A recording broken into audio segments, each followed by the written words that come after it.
ನಾನೇ ನಿನ್ನವನು ಬಾಬಾ ನೀನೇ ನನ್ನವನು, ನೀನೇ ನನ್ನವನು ಬಾಬಾ ನಾನೇ ನಿನ್ನವನು, ನಾನೇ ನಿನ್ನವನು ಬಾಬಾ ನೀನೇ ನನ್ನವನು, ನೀನೇ ನನ್ನವನು ಬಾಬಾ ನಾನೇ ನಿನ್ನವನು.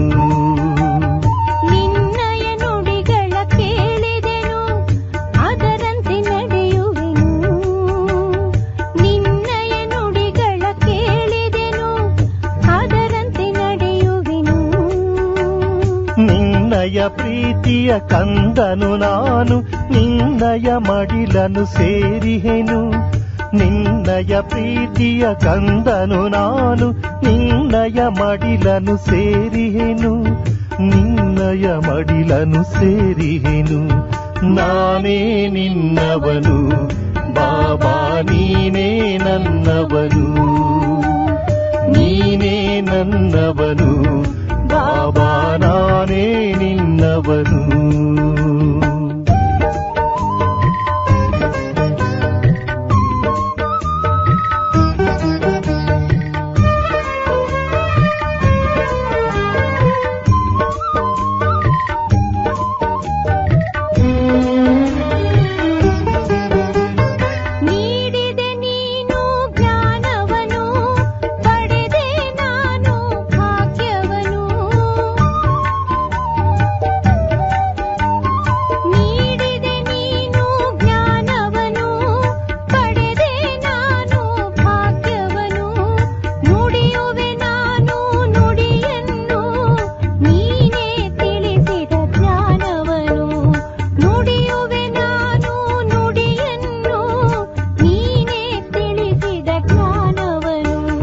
ನಾನೇ ನಿನ್ನವನು ಬಾಬಾ ನೀನೇ ನನ್ನವನು, ನೀನೇ ನನ್ನವನು ಬಾಬಾ ನಾನೇ ನಿನ್ನವನು.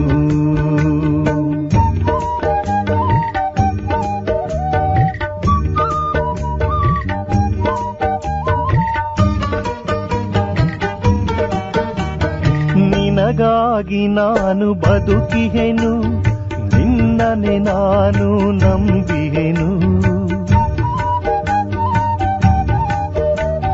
ನಿನಗಾಗಿ ನಾನು ಬದುಕಿಹೆನು, ನಿನ್ನನೆ ನಾನು ನಂಬಿಹೆನು. ತಂದೆಯು ನೀನು ತಾಯಿಯು ನೀನು, ಬಂಧು ಬಳಗ ಎಲ್ಲವೂ ನೀನು.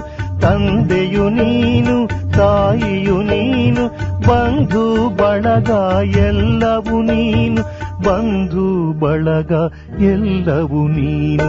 ನಾನೇ ನಿನ್ನವನು ಬಾಬಾ ನೀನೇ ನನ್ನವನು, ನೀನೇ ನನ್ನವನು ಬಾಬಾ ನಾನೇ ನಿನ್ನವನು. ನಿನ್ನಯ ನುಡಿಗಳ ಕೇಳಿದೆನು ಅದರಂತೆ ನಡೆಯುವೆನು, ನಿನ್ನಯ ನುಡಿಗಳ ಕೇಳಿದೆನು ಅದರಂತೆ ನಡೆಯುವೆನು. ನಿನ್ನಯ ಪ್ರೀತಿಯ ಕಂದನು ನಾನು, ನಿನ್ನಯ ಮಡಿಲನು ಸೇರಿಹೆನು. ನಿನ್ನಯ ಪ್ರೀತಿಯ ಕಂದನು ನಾನು, ನಿನ್ನಯ ಮಡಿಲನು ಸೇರಿಹೆನು, ನಿನ್ನಯ ಮಡಿಲನು ಸೇರಿಹೆನು. ನಾನೇ ನಿನ್ನವನು ಬಾಬಾ ನೀನೇ ನನ್ನವನು, ನೀನೇ ನನ್ನವನು ಬಾಬಾ ನಾನೇ ನಿನ್ನವನು.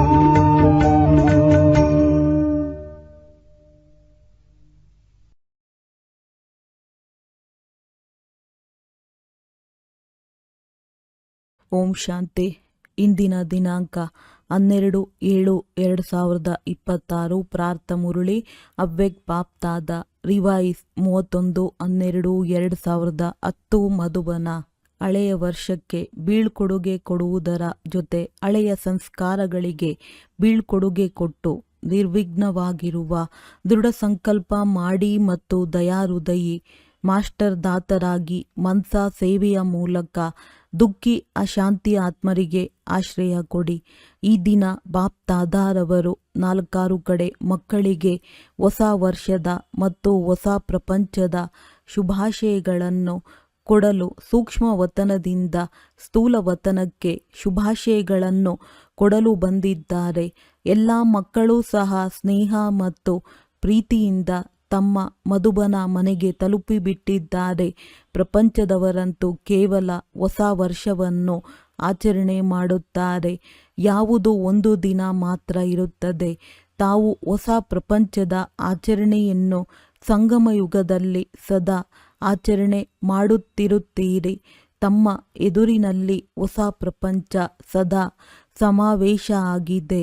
ನೆನಪು ಮಾಡಿ ಮತ್ತು ತಲುಪಿಬಿಡಿ. ಕಣ್ಣುಗಳಲ್ಲಿ ಸಮಾವೇಶ ಆಗಿದೆಯಲ್ಲವೇ? ಈಗೀಗ ಸಂಗಮ ಯುಗ ಆಗಿದೆ. ಇಂದು ಸಂಗಮ ಯುಗದಲ್ಲಿ ಇದ್ದೇವೆ ಮತ್ತು ನಾಳೆ ನಮ್ಮ ರಾಜ್ಯಕ್ಕೆ ಹೊರಟು ಹೋಗುತ್ತೇವೆ ಎಂಬ ಅನುಭವ ಆಗುತ್ತದೆ. ಈ ರೀತಿ ನಯನಗಳಲ್ಲಿ ಸ್ಪಷ್ಟವಾಗಿ ಕಂಡುಬರುತ್ತದೆ. ಪ್ರಪಂಚದವರಂತೂ ಒಬ್ಬರಿಗೊಬ್ಬರು ಒಂದು ದಿನದ ಶುಭಾಶಯಗಳನ್ನು ನೀಡುತ್ತಾರೆ. ಆದರೆ ತಮಗೆ ಬಾಪ್ ದಾದಾರವರು ಉಡುಗೊರೆ ರೂಪದಲ್ಲಿ ಸ್ವರ್ಣಿಮ ಪ್ರಪಂಚವನ್ನು ನೀಡಿದ್ದಾರೆ. ಯಾವುದು ಹೆಚ್ಚು ಸಮಯ ನಡೆಯುವುದಿದೆ. ಈ ರೀತಿ ನಯನಗಳಲ್ಲಿ ಸಮಾವೇಶ ಆಗಿದೆಯೇ? ಯಾವುದರಿಂದ 1 ಸೆಕೆಂಡಿನಲ್ಲಿ ತಲುಪಬಹುದು. ಎಲ್ಲರ ಎದುರಿನಲ್ಲಿ ಸ್ವರ್ಣಿಮ ಪ್ರಪಂಚ ನಯನಗಳಲ್ಲಿ ಸಮಾವೇಶ ಆಗಿದೆ. 1 ಸೆಕೆಂಡಿನಲ್ಲಿ ತಲುಪಬಹುದಲ್ಲವೇ? ಇಂದು ಸಂಗಮ ಯುಗದಲ್ಲಿ ಇದ್ದೀರಿ. ನಾಳೆ ರಾಜ್ಯ ಅಧಿಕಾರಿ ಆಗಿ ರಾಜ್ಯ ಮಾಡುತ್ತೀರಿ. ಈಗ ಸಮಯ ಅನುಸಾರವಾಗಿ ತಾವು ಪೂರ್ವಜರ ಭಕ್ತರು ದುಃಖಿ ಮತ್ತು ಅಶಾಂತರಾಗಿರುವ ಕಾರಣ ತಾವು ಪೂರ್ವಜ ಆತ್ಮಗಳನ್ನು ಎಷ್ಟೊಂದು ಕೂಗುತ್ತಿದ್ದಾರೆ. ಶಬ್ದ ಕೇಳಿ ಬರುತ್ತದೆಯೇ? ಹೇಗೆ ದುಃಖ ಅಶಾಂತಿಯಿಂದ ಕೂಗುತ್ತಿದ್ದಾರೆ. ನಮಗೆ ಶಾಂತಿ ನೀಡಿ, ಸುಖ ನೀಡಿ, ಖುಷಿ ನೀಡಿ ಎಂಬ ಶಬ್ದ ಕೇಳಿ ಬರುತ್ತದೆಯೇ? ಕೊಡಿ ಕೊಡಿ ಎಂದು ಕೂಗುತ್ತಿದ್ದಾರೆ ಅಂದಾಗ ತಾವು ಆತ್ಮರು ದಯಾಹೃದಯಿ ಕಲ್ಯಾಣಕಾರಿ ದಾತನ ಮಕ್ಕಳ ರೂಪದಲ್ಲಿ ಆತ್ಮರಿಗೆ ಮನ್ಸಾ ಸೇವೆಯ ಮೂಲಕ ಕೊಡುವ ಕಾರ್ಯವನ್ನು ಮಾಡಬೇಕು. ಬಾಪ್ ದಾದಾರವರಿಗೆ ಬಹಳ ದಯೆ ಬರುತ್ತದೆ. ಈ ದುಃಖಿ ಅಶಾಂತಿ ಆತ್ಮಗಳ ಮೇಲೆ ತಮಗೂ ದಯೆ ಬರುತ್ತದೆ ಎಲ್ಲವೇ? ಕೆಮ್ಮು ಬಂದಿದೆ. ಇಂದು ಬ್ರಹ್ಮ ಬಾಬಾರವರ ಕೆಮ್ಮು ಬಂದು ಬಿಟ್ಟಿದೆ. ತಮಗೂ ಸಹ ಆತ್ಮಗಳ ಮೇಲೆ ದಯೆ ಬರುತ್ತಿದೆ ಎಲ್ಲವೇ? ಈಗ ಈ ವರ್ಷದಲ್ಲಿ, ಏಕೆಂದರೆ ಈ ದಿನ ಹೊಸ ವರ್ಷವು ಬರುತ್ತಿದೆ ಮತ್ತು ಹಳೆಯ ವರ್ಷ ಹೋಗುವುದಿದೆ ಅಂದಾಗ ಹೋಗುವ ವರ್ಷದಲ್ಲಿ ತಾವು ಯಾವ ಪ್ಲ್ಯಾನನ್ನು ಮಾಡಿದ್ದೀರಿ? ವರ್ಷವಂತೂ ಹೋಗುತ್ತದೆ. ಆದರೆ ತಾವೆಲ್ಲರೂ ತಮಗಾಗಿ ವರ್ಷದ ಜೊತೆ ಯಾವುದನ್ನು ಬೀಳ್ಕೊಡುಗೆ ಮಾಡುತ್ತೀರಾ? ಹೇಗೆ ವರ್ಷ ಬೀಳ್ಕೊಡುಗೆ ತೆಗೆದುಕೊಳ್ಳುತ್ತದೆ, ಅದೇ ರೀತಿ ತಾವು ತಮ್ಮ ಜೀವನದಲ್ಲಿ ಯಾವುದಕ್ಕೆ ಬೀಳ್ಕೊಡುಗೆ ಕೊಡುತ್ತೀರಾ ಮತ್ತು ಯಾವುದು ಹೊಸದನ್ನು ತುಂಬಿಸಿಕೊಳ್ಳುತ್ತೀರಾ? ಸದಾ ಕಾಲಕ್ಕಾಗಿ ಬೀಳ್ಕೊಡುಗೆ ಕೊಡುತ್ತೀರಾ ಅಥವಾ ಸ್ವಲ್ಪ ಸಮಯಕ್ಕಾಗಿ ಕೊಡುತ್ತೀರಾ? ಏಕೆಂದರೆ ಇದುವರೆಗೆ ಯಾವ ಹಳೆಯ ಸಂಸ್ಕಾರ ಉಳಿದಿದೆ ಆ ಸಂಸ್ಕಾರಗಳನ್ನು ಮನಸ್ಸಿನಲ್ಲಿ ನೋಡಿಕೊಂಡು ತಿಳಿದು ಸಮಾಪ್ತಿ ಮಾಡಲೇಬೇಕು ಎಂದು ಬಾಪ್ ದಾದಾರವರು ಸೂಚನೆ ನೀಡಿದ್ದರು. ಬಾಪ್ ದಾದಾರವರಿಗೆ ಈ ಹಳೆಯ ಸಂಸ್ಕಾರ ಪುರುಷಾರ್ಥದಲ್ಲಿ ವಿಘ್ನ ರೂಪದಲ್ಲಿ ಕಂಡುಬರುತ್ತದೆ.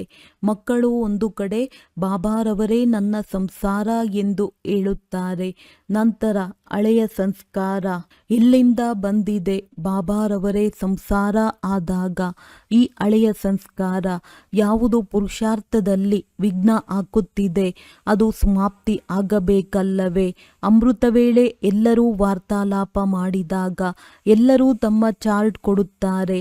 ಆದರೆ ಇದುವರೆಗೆ ಹಳೆಯ ಸಂಸ್ಕಾರವೇ ಪುರುಷಾರ್ಥವನ್ನು ನಿಧಾನ ಮಾಡುವುದು ಬಾಪ್ ದಾದಾರವರು ನೋಡಿದ್ದಾರೆ. ಅಂದಾಗ ಈ ದಿನ ವರ್ಷಕ್ಕೆ ಬೀಳ್ಕೊಡುಗೆ ಕೊಡುತ್ತಾ ಈ ಸಂಸ್ಕಾರಗಳಿಗೂ ಬೀಳ್ಕೊಡುಗೆ ಕೊಡಲು ಸಾಧ್ಯವೇ? ಬೀಳ್ಕೊಡುಗೆ ಕೊಡಲು ಸಾಧ್ಯವೇ? ಕೈ ಎತ್ತಿ. ಕೊಡಬೇಕಾಗುತ್ತದೆ. ಕೈ ಎತ್ತುವುದು ಬಹಳ ಸಹಜವಾಗಿದೆ. ಆದರೆ ಮನಸ್ಸಿನ ಕೈ ಎತ್ತಬೇಕು. ಎತ್ತುತ್ತಿದ್ದಾರೆ. ಹಳೆಯ ಸಂಸ್ಕಾರಗಳಿಗೆ ಸದಾ ಕಾಲಕ್ಕಾಗಿ ಕೈ ಎತ್ತುತ್ತಿದ್ದಾರೆ. ಮತ್ತೆ ಎತ್ತಿ. ಒಳ್ಳೆಯದು. ಬಾಪ್ ದಾದಾರವರನ್ನು ಮೆಜಾರಿಟಿ ಮಕ್ಕಳು ಕೈ ಎತ್ತಿ ಖುಷಿ ಮಾಡಿದ್ದಾರೆ. ಸಾಹಸವಂತ ಮಕ್ಕಳಾಗಿದ್ದಾರೆ ಎಂದು ಬಾಪ್ ದಾದಾರವರಿಗೆ ಖುಷಿ ಇದೆ. ಎಲ್ಲಿ ಧೈರ್ಯ ಇರುತ್ತದೆ ಅಲ್ಲಿ ಬಾಪ್ ದಾದಾರವರ ಸಹಯೋಗ ಸದಾ ಇರುತ್ತದೆ. ಈಗ ಯಾರು ಕೈ ಎತ್ತಿದ್ದಾರೆ ಅಂದರೆ ಪ್ರತಿಯೊಂದು ಸ್ಥಾನ ಚಿಕ್ಕದ್ದು ದೊಡ್ಡದ್ದು ಸದಾ ಕಾಲಕ್ಕಾಗಿ ನಿರ್ವಿಘ್ನ ಆಗಿದೆಯಲ್ಲವೇ? ಏಕೆಂದರೆ ಬಾಪ್ ದಾದಾರವರ ಬಳಿ ಯಾವ ರಿಸಲ್ಟ್ ಬರುತ್ತದೆ ಅದರ ಕಾರಣ ಹಳೆಯ ಸಂಸ್ಕಾರ ಇರುತ್ತದೆ. ಇಂದು ಸಂಸ್ಕಾರ ಸಂಕಲ್ಪದಿಂದ ಸಮಾಪ್ತಿ ಮಾಡುವುದು ಅರ್ಥಾತ್ ನಿರ್ವಿಘ್ನ ಭವದ ವರದಾನವನ್ನು ತೆಗೆದುಕೊಂಡಿದ್ದೀರಾ. ವರದಾನವನ್ನು ತೆಗೆದುಕೊಂಡಿದ್ದೀರಾ. ಧೈರ್ಯದ ಫಲವಂತೂ ಸಿಗುತ್ತದೆ ಎಲ್ಲವೇ? ಒಂದು ಹೆಜ್ಜೆಯ ಮಕ್ಕಳ ಧೈರ್ಯಕ್ಕೆ ಅನೇಕ ಹೆಜ್ಜೆಗಳ ತಂದೆಯ ಸಹಯೋಗ ಇದ್ದೇ ಇದೆ ಎನ್ನುವುದು ಬಾಪ್ ದಾದಾರವರ ವರದಾನ ಸಿಕ್ಕಿದೆ. ಅಂದಾಗ ನಾವು ಹಳೆಯ ಸಂಸ್ಕಾರಗಳನ್ನು ಕೊಟ್ಟು ಬಿಟ್ಟಿದ್ದೇವೆ ಎಂಬ ಸಂಕಲ್ಪವನ್ನು ಇಂದಿನಿಂದ ನೆನಪು ಇಟ್ಟುಕೊಳ್ಳಬೇಕು. ಒಂದು ವೇಳೆ ತಮ್ಮ ಬಳಿ ವಾಪಸ್ ಬಂದು ಬಿಟ್ಟರೆ ಏನು ಮಾಡುತ್ತೀರಿ? ವಾಪಸ್ ಕೊಟ್ಟಿರುವ ವಸ್ತು ತಮ್ಮ ಬಳಿ ಇಟ್ಟುಕೊಳ್ಳುವುದಿಲ್ಲ. ಏಕೆಂದರೆ ಕೊಟ್ಟಿರುವ ವಸ್ತುವು ತನ್ನದಲ್ಲ ಅಂದಾಗ ತಮ್ಮ ಬಳಿ ಹೇಗೆ ಇಟ್ಟುಕೊಳ್ಳಲು ಸಾಧ್ಯ? ತಂದೆಗೆ ಕೊಟ್ಟರೆ ತಂದೆಗೆ ಕೊಡುತ್ತೀರಲ್ಲವೇ? ಪಕ್ಕ ಅಲ್ಲವೇ? ಕೊಟ್ಟು ಬಿಟ್ಟಿದ್ದೀರಲ್ಲವೇ? ಪಕ್ಕ. ಈಗ ಎರಡು ಕೈ ಎತ್ತಿ. ಪಕ್ಕ. ಇಂದಿನವರೂ ಸಹ ಎತ್ತುತ್ತಿದ್ದಾರೆ. ಬಾಪ್ ದಾದಾರವರಿಗೆ ಕಲಿಯುಗದಲ್ಲಿ ಇರುತ್ತಾ ತಂದೆಯ ಮೂಲಕ ಯಾವ ಪ್ರಾಪ್ತಿಯಾಗಿದೆ ಅದರ ಅನುಭವ ಈಗ ಸಂಗಮ ಯುಗದಲ್ಲಿ ಮಾಡುತ್ತೇವೆ ಎಂಬ ಖುಷಿ ಇದೆ. ಪ್ರಪಂಚದವರಿಗಾಗಿ ಕಲಿಯುಗವಾಗಿದೆ. ಆದರೆ ತಮಗಾಗಿ ಸಂಗಮ ಯುಗ ಅರ್ಥಾತ್ ಸರ್ವ ಪ್ರಾಪ್ತಿಗಳ ಯುಗವಾಗಿದೆ. ಪರಮಾತ್ಮನ ಪ್ರಾಪ್ತಿಗಳು, ಸರ್ವ ಗುಣಗಳು, ಸರ್ವ ಪ್ರಾಪ್ತಿಗಳ ಖಜಾನೆ ಯಾವುದು ಪ್ರಾಪ್ತಿಯಾಗಿದೆ ಅದರ ಪ್ರಾಕ್ಟಿಕಲ್ ಅನುಭವ ಮಾಡುತ್ತೀರಿ. ಅಂದಾಗ ಈ ದಿನ ಬಾಪ್ ದಾದಾರವರು ಯಾರೆಲ್ಲ ಕೈ ಎತ್ತಿದ್ದಾರೆ ಆ ಎಲ್ಲ ಮಕ್ಕಳು ಸನ್ಮುಖದಲ್ಲಿ ಕುಳಿತಿರಬಹುದು, ದೂರದಲ್ಲಿ ಕುಳಿತಿರಬಹುದು, ದೇಶ ವಿದೇಶದಲ್ಲಿ ಕೇಳುತ್ತಿರುವ ಎಲ್ಲ ಮಕ್ಕಳಿಗೆ ಬಹಳ ಹೃದಯದಿಂದ ಏನು ಕೊಡುತ್ತಾರೆ? ಶುಭಾಶಯಗಳನ್ನಂತೂ ನೀಡುತ್ತಿದ್ದಾರೆ. ಆದರೆ ಶುಭಾಶಯಗಳ ಜೊತೆ ಎಲ್ಲರ ಮಸ್ತಕದ ಮೇಲೆ ಕೈ ಇಡುತ್ತಿದ್ದಾರೆ. ತಾವೂ ಸಹ ಬಾಪ್ ದಾದಾರವರೂ ಸಹ ವಾವ್ ಮಕ್ಕಳೇ ವಾವ್ ಎಂದು ಮನಸ್ಸಿನಲ್ಲೇ ನರ್ತನೆ ಮಾಡುತ್ತಿದ್ದಾರೆ. ಈಗ ತಾವೂ ಸಹ ಮನಸ್ಸಿನಲ್ಲಿಯೇ ನರ್ತನೆ ಮಾಡುತ್ತಿದ್ದೀರಾ. ಆಜಿ ಎಂದು ಹೇಳಿ. ಈಗ ಟೀಚರ್ಸ್ ನೋಡಿಕೊಳ್ಳಬೇಕು. ಯಾರೆಲ್ಲ ಟೀಚರ್ಸ್ ಬಂದಿದ್ದಾರೆ ಕೈ ಎತ್ತಿ. ವಿದೇಶದ ಟೀಚರ್ ಸಹ ಇದ್ದಾರಲ್ಲವೇ? ಬಾಪ್ ದಾದಾರವರಿಗಂತೂ ಪ್ರತಿಯೊಬ್ಬ ಮಗುವಿನ ದೃಢ ಸಂಕಲ್ಪ ಕೇಳಿ. ಈಗ ಬಾಪ್ ದಾದಾರವರು ಏನು ಬಯಸುತ್ತಾರೋ ತಂದೆಯ ಸಮಾನ ಮಕ್ಕಳು ಲಕ್ಷ್ಯ ಇಟ್ಟುಕೊಂಡಿದ್ದಾರೆ. ಸಂಪೂರ್ಣರಾಗುವ ಲಕ್ಷ್ಯ ಇಟ್ಟುಕೊಂಡಿರುವುದನ್ನು ನೋಡಿ ಬಾಪ್ ದಾದಾರವರಿಗೆ ಖುಷಿ ಆಗುತ್ತದೆ. ಅದರಲ್ಲಿ ನಿರ್ವಿಘ್ನರಾಗುವ ದೃಢ ಸಂಕಲ್ಪ ಸಂಪನ್ನ ಸಮಯವನ್ನು ಸಮೀಪ ತೆಗೆದುಕೊಂಡು ಬರುತ್ತದೆ. ಬಾಪ್ ದಾದಾರವರಿಗೆ ಎಲ್ಲ ಮಕ್ಕಳು ಯಾವ ಸಂಕಲ್ಪ ಮಾಡಿದ್ದಾರೆ ಅದನ್ನು ಸಂಪನ್ನ ಮಾಡುತ್ತಾರೆ ಎಂಬ ಖುಷಿಯೂ ಸಹ ಇದೆ. ಮತ್ತು ಪ್ರಪಂಚದವರು ದುಃಖಿ ಅಶಾಂತಿಯಾಗಿದ್ದಾರೆ.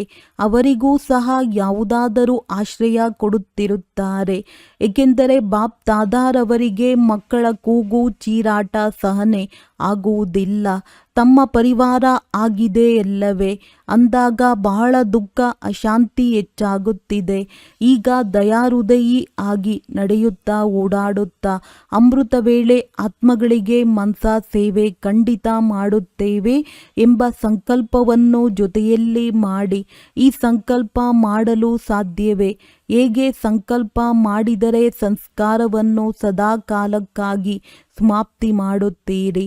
ಸದಾಕಾಲಕ್ಕಾಗಿ ಸಂಕಲ್ಪ ಮಾಡಿದ್ದೀರಲ್ಲವೇ? ಸ್ವಲ್ಪ ಸಮಯಕ್ಕೆ ಅಲ್ಲ ತಾನೆ? ಹೇಗೆ ಸಂಸ್ಕಾರವನ್ನು ಸಮಾಪ್ತಿ ಮಾಡಿ ತಂದೆಯ ಸಮಾನರಾಗುತ್ತೀರಿ? ಅದೇ ರೀತಿ ದಾತನ ಮಕ್ಕಳಾಗಿ ಮಾಸ್ಟರ್ ದಾತನ ಸ್ವರೂಪದಿಂದ ಮನಸಾ ಸೇವೆಯನ್ನು ಸಹ ಮಾಡಬೇಕು. ಇದಕ್ಕಾಗಿ ತಯಾರಾಗಿದ್ದೀರಾ?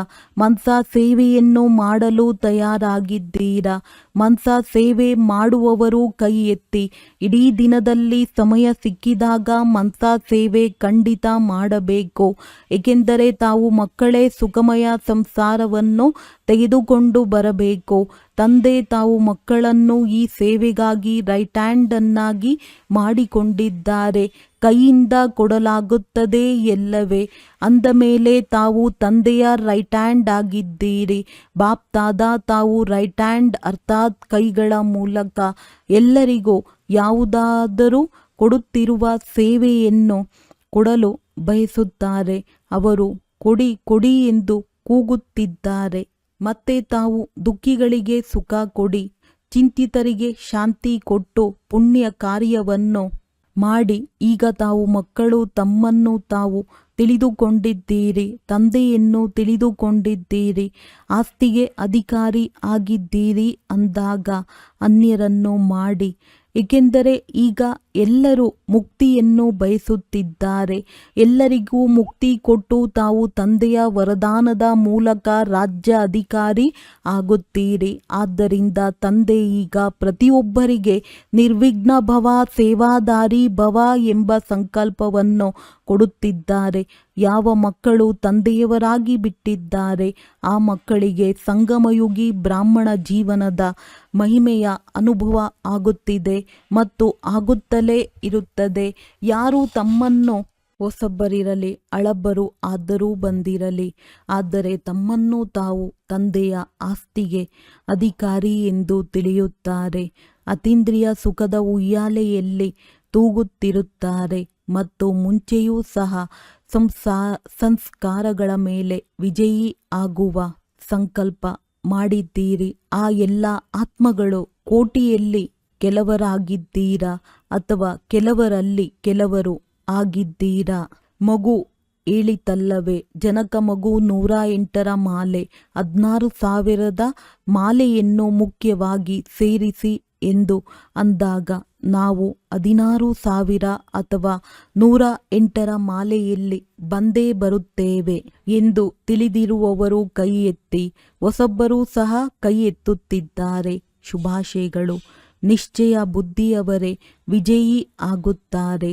ಬಾಪ್ ದಾದಾರವರಿಗೂ ಸಹ ಗೊತ್ತಿದೆ, ಯಾರು ನಿಶ್ಚಯ ಬುದ್ಧಿಯವರಿರುತ್ತಾರೆ ಅವರು ಮುಂದುವರಿಯುತ್ತಾರೆ.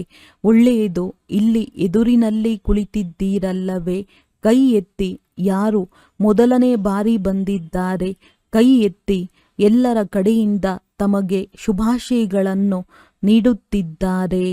ಯಾವ ನಿಶ್ಚಯ ಮಾಡಿದ್ದೀರಿ ಅದನ್ನು ಅಮೃತ ವೇಳೆ ಪ್ರತಿದಿನ ರಿವೈಸ್ ಮಾಡುತ್ತೀರಿ.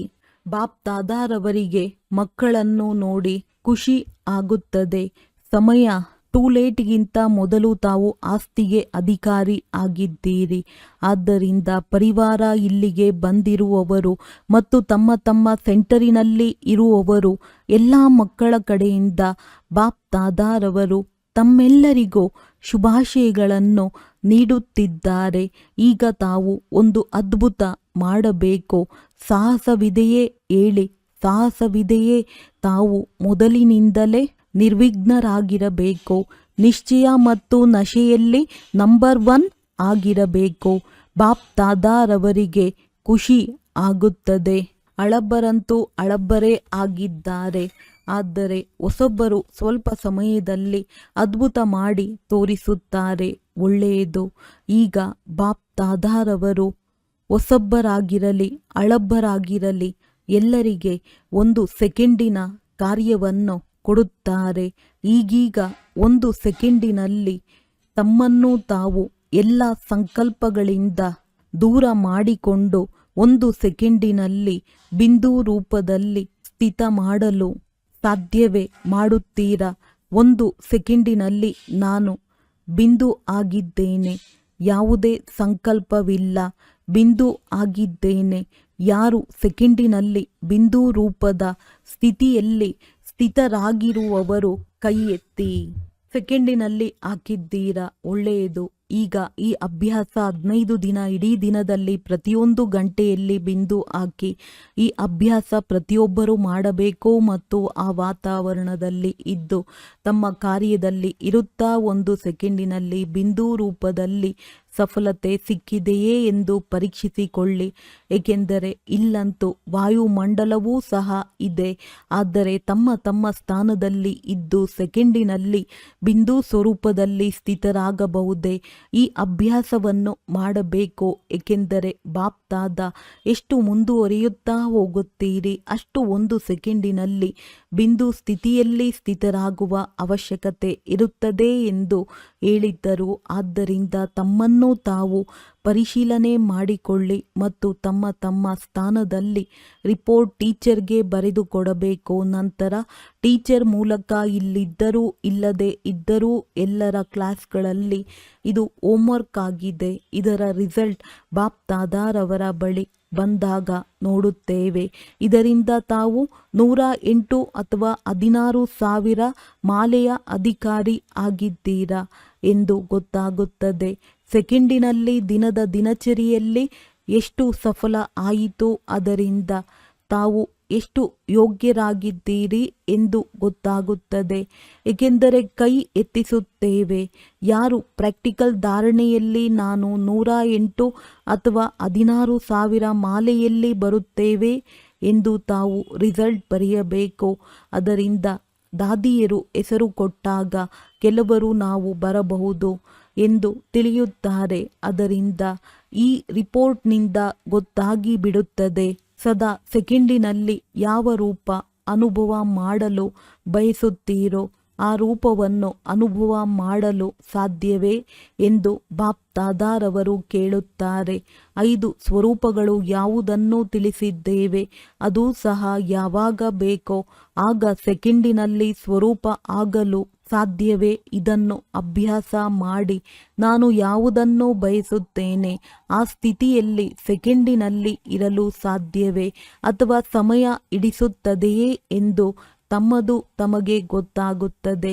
ಕೈ ಎತ್ತುವುದರಲ್ಲಿ ಬಾಪ್ತಾದಾರವರು ಖುಷಿ ಆಗಿದ್ದಾರೆ. ಮೆಜಾರಿಟಿ ಕೈ ಎತ್ತುತ್ತಾರೆ. ಈಗ ಕೈ ಎತ್ತಿದ್ದೀರಿ. ಆದರೆ ಅಭ್ಯಾಸ ಮಾಡುತ್ತಾ ಮಾಡುತ್ತಾ ಹೇಗೆ ಈಗ ದ್ವಾಪರ ಕಲಿಯುಗದ ಅಭ್ಯಾಸದಲ್ಲಿ ದೇಹಾಭಿಮಾನದಲ್ಲಿ ಬರುವುದು ಸಹಜ ಆಗಿಬಿಟ್ಟಿದೆ, ಅದೇ ರೀತಿ ಯಾವ ಸ್ವರೂಪದಲ್ಲಿ ಸ್ಥಿತರಾಗಲು ಬಯಸುತ್ತೀರಿ ಅದು ಅಷ್ಟು ಸಹಜ ಆಗಬೇಕು.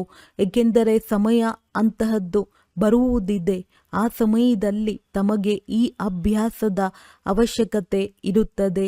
ಈ ಅಭ್ಯಾಸ ಪ್ರತಿಯೊಬ್ಬರೂ ತಮ್ಮ ತಮ್ಮ ಕಾರ್ಯಗಳಲ್ಲಿ ಇರುತ್ತಾ ಮಾಡಿ ಮತ್ತು ರಿಸಲ್ಟ್ ನಿಮಿತ್ತ ಟೀಚರ್ಗೆ ಕೊಡುತ್ತೀರಿ.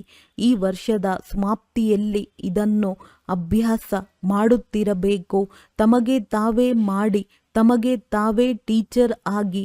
ಆದರೆ ರಿಸಲ್ಟನ್ನು ತೋರಿಸಲು ತಮ್ಮ ಚಾರ್ಟ್ ಕೊಡುತ್ತಿದ್ದರೆ ಅಟೆನ್ಷನ್ ಇರುತ್ತದೆ. ಕೈಯನ್ನು ಎಲ್ಲಿ ಬೇಕೋ ಅಲ್ಲಿ ಇರಿಸಬಹುದಲ್ಲವೇ? ಅದೇ ರೀತಿ ಮನಸ್ಸನ್ನು ಯಾವ ಸ್ಥಿತಿಯಲ್ಲಿ ಇರಿಸಬೇಕೋ ಆ ಸ್ಥಿತಿಯಲ್ಲಿ ಇರಿಸಬೇಕು. ಮಹಾಮಂತ್ರವೂ ಸಹ ನೆನಪಾರ್ಥದಲ್ಲಿ ಮನ್ಮನಾಭವ ಆಗಿದೆ. ಮನಸ್ಸಿನ ಡ್ರಿಲ್ನಲ್ಲಿ ಎಷ್ಟು ಸಫಲತೆ ಇದೆ ಅದನ್ನು ತಮಗೆ ತಾವೇ ಅನುಭವ ಮಾಡಿ. ಒಬ್ಬೊಬ್ಬ ಮಗು ಈಗ ಸಂಗಮಯುಗದ ಸುಖ, ಸಂಗಮಯುಗದ ಪ್ರಾಪ್ತಿಗಳು, ಪ್ರತಿಯೊಂದು ಪ್ರಾಪ್ತಿಯ ಅನುಭವಿ ಆಗಲಿ ಎಂದು ಬಾಪ್ತಾದಾರವರು ಬಯಸುತ್ತಾರೆ. ಪ್ರತಿಯೊಂದು ಪ್ರಾಪ್ತಿ, ಪ್ರತಿಯೊಂದು ಶಕ್ತಿ, ಜ್ಞಾನದ ರಹಸ್ಯವನ್ನು, ಯೋಗದ ಪ್ರತಿಯೊಂದು ವಿಧಿಯನ್ನು, ಧಾರಣೆಯಲ್ಲೂ ಪ್ರತಿಯೊಂದು ಧಾರಣೆಯ ಅನುಭವಿ ಆಗಿದ್ದೀರಾ ಎಂದು ತಮ್ಮನ್ನು ತಾವು ಚೆಕ್ ಮಾಡಿಕೊಳ್ಳಬೇಕು. ತಮ್ಮ ಪೂರ್ತಿ ಚೆಕಿಂಗ್ ಮಾಡಿಕೊಳ್ಳುತ್ತೀರಿ ಮತ್ತು ಮುಂದುವರಿಯುತ್ತೀರಿ. ಅಂದ ಮೇಲೆ ಈ ದಿನ ಬಾಪ್ತಾದ ಚೆಕಿಂಗ್ ಮತ್ತು ಪ್ರಾಪ್ತಿಗಳನ್ನು ಚೆಕ್ ಮಾಡಿಕೊಳ್ಳಲು ಹೇಳುತ್ತಿದ್ದಾರೆ. ಯಾವುದೇ ಪ್ರಾಪ್ತಿಯಲ್ಲಿ ಕೊರತೆ ಇದ್ದರೆ ಡ್ರಾಮಾ ಅನುಸಾರ ಪರೀಕ್ಷೆಗಳು ಸಮಯದನುಸಾರವಾಗಿ ಅದೇ ಬರುತ್ತದೆ. ಆದ್ದರಿಂದ ಎಲ್ಲ ಸಬ್ಜೆಕ್ಟ್ಗಳಲ್ಲಿ ಸಂಪೂರ್ಣ ಮತ್ತು ಸಂಪನ್ನತೆಯ ಚೆಕಿಂಗ್ ಮಾಡಿಕೊಳ್ಳಿ ಮತ್ತು ಪರಿವರ್ತನೆ ಆಗಿ. ಈ ದಿನ ಬಾಪ್ತಾದ ತಮ್ಮೆಲ್ಲರ ಸಾಧಾರಣ ಸ್ವರೂಪದಲ್ಲೂ ತಮ್ಮ ಭವಿಷ್ಯದ ರೂಪ ಪ್ರಾಪ್ತಿಗಳ ರೂಪವನ್ನು ನೋಡುತ್ತಿದ್ದೇವೆ. ಒಳ್ಳೆಯದು. ಎಲ್ಲ ಕಡೆಯ ಅಗಲಿ ಹೋಗಿ ಸಿಕ್ಕಿರುವ ಮಕ್ಕಳು ಬಾಪ್ತಾದಾರವರ ಹೃದಯ ಸಿಂಹಾಸನ ಮಕ್ಕಳಿಗೆ ಬಾಪ್ತಾದಾರವರ ಆಜ್ಞಾಕಾರಿ ತೀವ್ರ ಪುರುಷಾರ್ಥಿ ಮಕ್ಕಳಿಗೆ ಬಹಳ ಹೃದಯದ ಪ್ರೀತಿ ಮತ್ತು ಬಾಪ್ತಾದಾರವರ ಶುಭಾಶಯಗಳು ಶುಭಾಶಯಗಳು ಶುಭಾಶಯಗಳು. ಬಾಪ್ತಾದಾರವರಿಗೂ ಮಕ್ಕಳನ್ನು ನೋಡಿ ಖುಷಿ ಆಗುತ್ತದೆ. ವಾವ್ ವಾವ್ ನನ್ನ ಮಕ್ಕಳೇ, ವಾವ್. ಇಡೀ ವರ್ಷ ನಿರ್ವಿಘ್ನ ಮತ್ತು ಖುಷ್ ಮಿಜಾಜ್ ಪ್ರಸನ್ನ ಚಿತ್ತ ಆಗಿರಿ. ತಮ್ಮ ಚಲನೆ ಮತ್ತು ಚೆಹರೆಯಿಂದ ಎಲ್ಲರಿಗೂ ಖುಷಿ ಮತ್ತು ಮುಗುಳ್ನಗುವುದನ್ನು ಕಲಿಸಿಕೊಡಿ. ಸದಾ ಹಾರುತ್ತಾ ಇರಿ ಮತ್ತು ಹಾರಿಸುತ್ತಾ ಇರಿ. ನಡೆಯುವುದಲ್ಲ, ಹಾರುತ್ತಾ ಇರಿ. ಹಾರುವ ಕಲೆ ಸರ್ವರಿಗೂ ಪ್ರಿಯವಾಗಿದೆ. ಅಂದ ಮೇಲೆ ಹಾರುತ್ತಾ ಹಾರುತ್ತಾ ಸಂದೇಶ ಕೊಡಬೇಕು. ಎಲ್ಲರೂ ತಮ್ಮನ್ನು ನೋಡಿ ಖುಷಿಯ ಉಯ್ಯಾಲೆಯಲ್ಲಿ ತೂಗುವುದಕ್ಕೆ ತೊಡಗಲಿ. Happy happy happy new year. ವರದಾನ: ಈಶ್ವರಿಯ ಭಾಗ್ಯದಲ್ಲಿ ಪ್ರಕಾಶತೆಯ ಕಿರೀಟವನ್ನು ಪ್ರಾಪ್ತಿ ಮಾಡಿಕೊಳ್ಳುವಂತಹ ಸರ್ವ ಪ್ರಾಪ್ತಿ ಸ್ವರೂಪ ಭವ. ಪ್ರಪಂಚದಲ್ಲಿ ಭಾಗ್ಯದ ಸಂಕೇತವಾಗಿ ರಾಜ್ಯ ಭಾಗ್ಯವಿರುತ್ತದೆ ಹಾಗೂ ರಾಜ್ಯ ಭಾಗ್ಯದ ಸಂಕೇತವು ಕಿರೀಟವಾಗಿರುತ್ತದೆ. ಇದೇ ರೀತಿ ಈಶ್ವರಿಯ ಭಾಗ್ಯದ ಸಂಕೇತವು ಪ್ರಕಾಶತೆಯ ಕಿರೀಟವಾಗಿದೆ ಮತ್ತು ಈ ಕಿರೀಟದ ಪ್ರಾಪ್ತಿಗೆ ಆಧಾರವಾಗಿದೆ ಪವಿತ್ರತೆ. ಸಂಪೂರ್ಣ ಪವಿತ್ರ ಆತ್ಮರು ಪ್ರಕಾಶತೆಯ ಕಿರೀಟಧಾರಿ ಆಗುವುದರ ಜೊತೆಗೆ ಸರ್ವ ಪ್ರಾಪ್ತಿಗಳಿಂದಲೂ ಸಂಪನ್ನರಾಗಿ ಇರುತ್ತಾರೆ. ಒಂದು ವೇಳೆ ಯಾವುದೇ ಪ್ರಾಪ್ತಿಯ ಕೊರತೆ ಇದೆ ಎಂದರೆ ಪ್ರಕಾಶತೆಯ ಕಿರೀಟವು ಸ್ಪಷ್ಟವಾಗಿ ಕಾಣಿಸುವುದಿಲ್ಲ. ಸ್ಲೋಗನ್: ತನ್ನ ಆತ್ಮಿಕ ಸ್ಥಿತಿಯಲ್ಲಿ ಸ್ಥಿತರಾಗುವವರೇ ಮನ್ಸ ಮಹಾದಾನಿ ಆಗಿದ್ದಾರೆ. ಅವ್ಯಕ್ತ ಸೂಚನೆ: ಜ್ವಾಲಾ ಸ್ವರೂಪ ಸ್ಥಿತಿಯಲ್ಲಿರುತ್ತಾ ಶಕ್ತಿಶಾಲಿ ನೆನಪಿನ ಅನುಭವ ಮಾಡಿ. ಈಗೀಗ ಒಳ್ಳೆಯದು ಒಳ್ಳೆಯದು ಎಂದು ಹೇಳುತ್ತಾರೆ, ಆದರೆ ಒಳ್ಳೆಯವರಾಗಬೇಕೆನ್ನುವ ಪ್ರೇರಣೆ ಸಿಗುತ್ತಿಲ್ಲ. ಅದಕ್ಕೆ ಒಂದೇ ಸಾಧನವಿದೆ: ಸಂಘಟಿತ ರೂಪದಲ್ಲಿ ಜ್ವಾಲಾ ಸ್ವರೂಪರಾಗಿ ಒಬ್ಬೊಬ್ಬರೂ ಚೈತನ್ಯ ಲೈಟ್ ಹೌಸ್ ಆಗಿರಿ. ಸೇವಾದಾರಿಯಾಗಿದ್ದೀರಿ, ಸ್ನೇಹಿಯಾಗಿದ್ದೀರಿ, ಒಂದೇ ಬಲ ಒಂದೇ ಭರವಸೆಯವರಾಗಿದ್ದೀರಿ. ಇದೆಲ್ಲವೂ ಸರಿ ಇದೆ. ಆದರೆ ಮಾಸ್ಟರ್ ಸರ್ವಶಕ್ತಿವಂತನ ಸ್ಟೇಜ್ ಮೇಲೆ ಬಂದರೆ ಎಲ್ಲರೂ ನಿಮ್ಮ ಮುಂದೆ ಪತಂಗಗಳ ಸಮಾನ ಸುತ್ತುವರು. ಒಳ್ಳೆಯದು. ಓಂ ಶಾಂತಿ.